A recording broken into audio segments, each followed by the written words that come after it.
hi guys, nandito na po tayo sa Elizabeth Cottage. Yan po. So, pumunta na po tayo.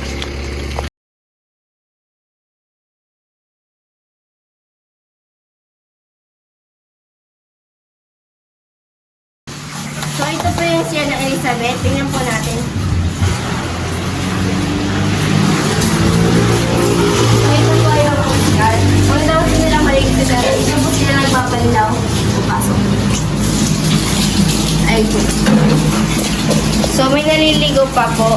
Kaya, ito po yung ano yun. So, punta na po tayo sa kabila. Ito po yung kainan nila. Ito po. Tingnan po natin. Yan po. Yan po yung kinakainan nila kapag nagugutom sila. Ayun po. Ito po yung ano po nila, yung kahoy na hindi po madaling masira. Pag minsan po ay kinakainan. Oh.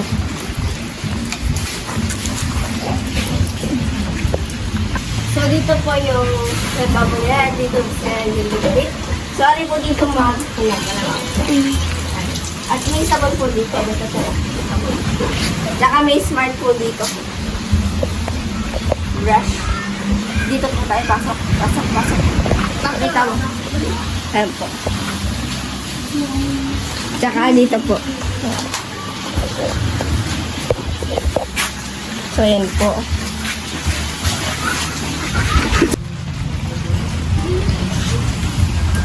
Ito po ang kanilang tambayan at doon po sila nagiinom or natutulog. Ito po yung pubuso. Pala yung dagat. So, come in po, come in. So, ito po magandang tanawin. Ang magandang view dito. Lalo na po magandang. Yes. Ayan po, ang ganda ng view, guys. So, 1, 2, 3. Group 7. Group 7.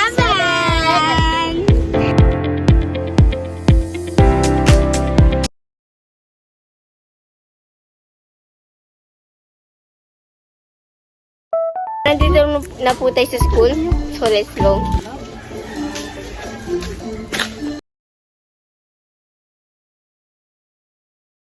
So, ito po yung values.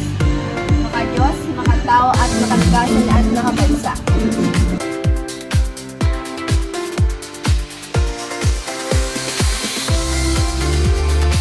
So, gawin na po. At unahin mo na ng PCR. Pasensya na po yung pakainin.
So, dito po tayo yung lagay ng tubig. And this is the very last part. So, ayun po tayo yung depensa. And ito po.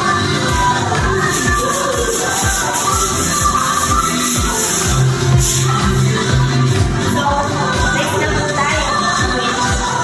Next na po. So, dito po tayo. Sa likod po, yan. Ito po yung remote. Hindi ko po alam kung ano po nakalatin siya. Naalam na po si Mama. So, ito po yung washroom ng grade 6. Kasi ano lang po siya. Grade 6 po yan.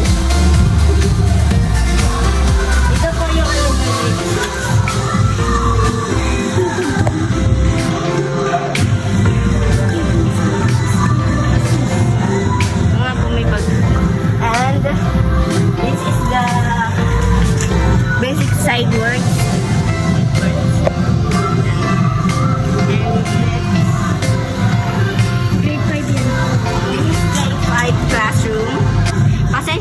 at maganto kasi po nakalaking room. Let's go.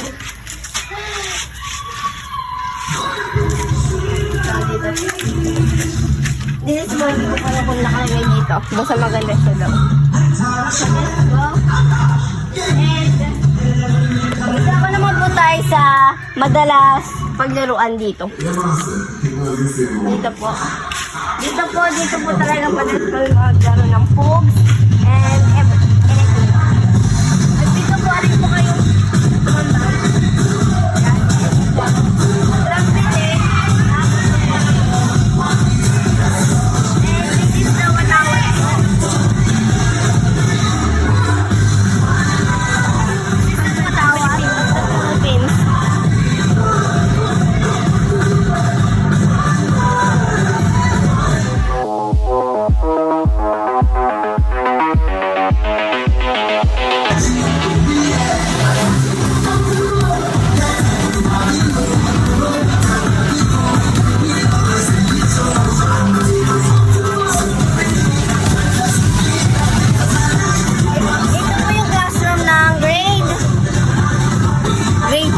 So, ito na po, tingnan niyo.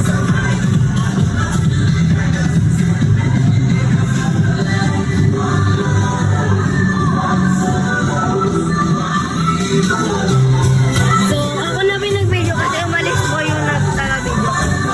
So, pupunta na naman po tayo sa classroom ng grade 4. Ay, bukas. Ito po.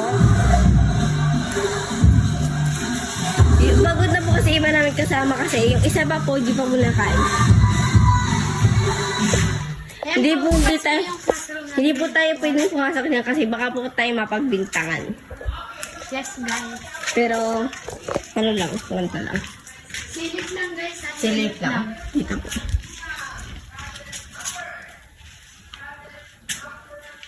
Eh, dito naman po sa likod, we have a tree.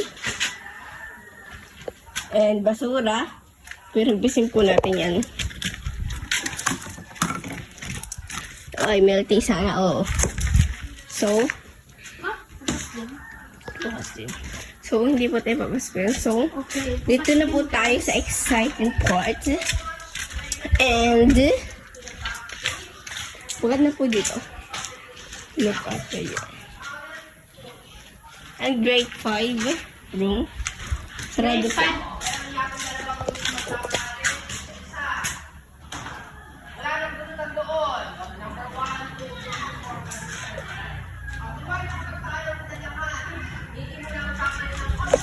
So, yun po. Yan po nakalagay. So, basahin po na. Welcome to Grade 5 Exodus. The meaning of Exodus is this. Edukasyon ay pahalagahan, daan tungo sa kinabukasan. Extra sipag at tiyaga, laging pairalin. O, oras sa pag-aaral ay gamitin, kalaman ay dapat palawakin. D, dangal at disiplina ay taglayin, mabuting asal ay sundin. U, ugnayan at pagkakaisa sa paaralan ay pairalin. S, sipag at tiyaga, ang daan sa tagumpay natin. DepEd, no collection policy in all public, elementary school and secondary school. DepEd Order No. 19S 2008.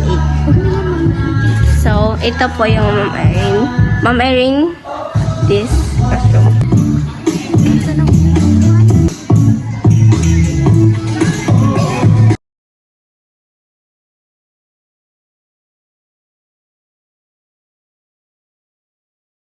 So, uwi na po tayo kasi hindi pa po sila nakain.